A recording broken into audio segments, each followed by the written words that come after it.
Hai, saya Litra Priyanti. Kembali lagi di Pojok Ilmu. Kali ini kita akan membahas kaidah bahasa dari teks laporan hasil percobaan. Pada pertemuan pertama, kita sudah membahas definisi, ciri-ciri, fungsi, dan juga struktur dari teks laporan hasil percobaan. Kali ini kita akan membahas tentang kaidah bahasa dari teks laporan hasil percobaan atau ciri bahasa dari teks laporan hasil percobaan.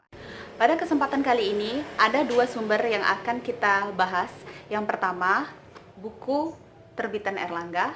Yang kedua, buku dari terbitan Ashifa Learning Center. Kita akan sama-sama membahas satu persatu dari kaidah bahasa berdasarkan dua sumber buku tersebut. Yang pertama, kalimat kompleks.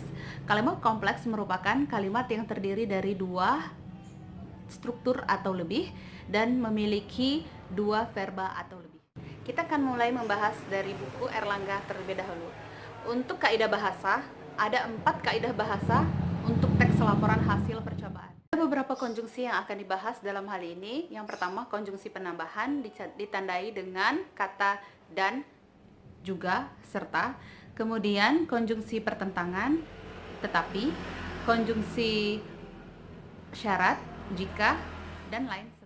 Ciri yang kedua, kaidah bahasanya adalah konjungsi atau kata hubung, yang mana konjungsi adalah kata yang menggabungkan dua kalimat atau lebih sehingga menjadi satu kalimat yang lebih padat.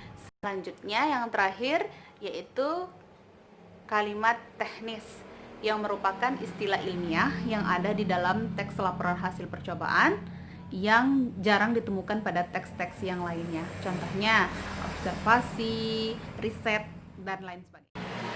Selanjutnya kaidah bahasa yang ketiga yaitu kata rujukan. Kata rujukan biasanya ditandai dengan kata-kata tersebut, ini dan itu, yang mana dia merujuk ke kalimat sebelumnya yang merupakan fungsi daripada kalimat rujukan. Yang ketiga kalimat aktif, yang keempat kata tugas.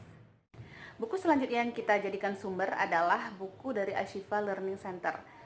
Dari buku Ashifa Learning Center ini ada 4 kaidah bahasa yang tertera. Yang pertama, kalimat ilmiah. Yang kedua, kata serapan. Kalimat ilmiah.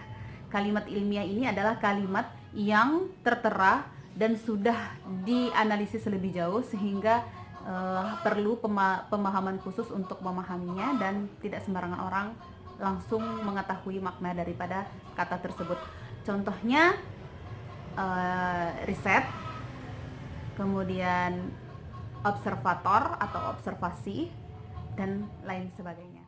Yang kedua, kata serapan. Ada 2 kata serapan dalam hal ini. Kata yang sudah seutuhnya diserap dari bahasa asing ke bahasa Indonesia, baik dari segi pengucapannya ataupun dari segi penulisannya. Yang kedua, kata yang hanya sebagian diserap dan penulisannya masih menggunakan bahasa asing.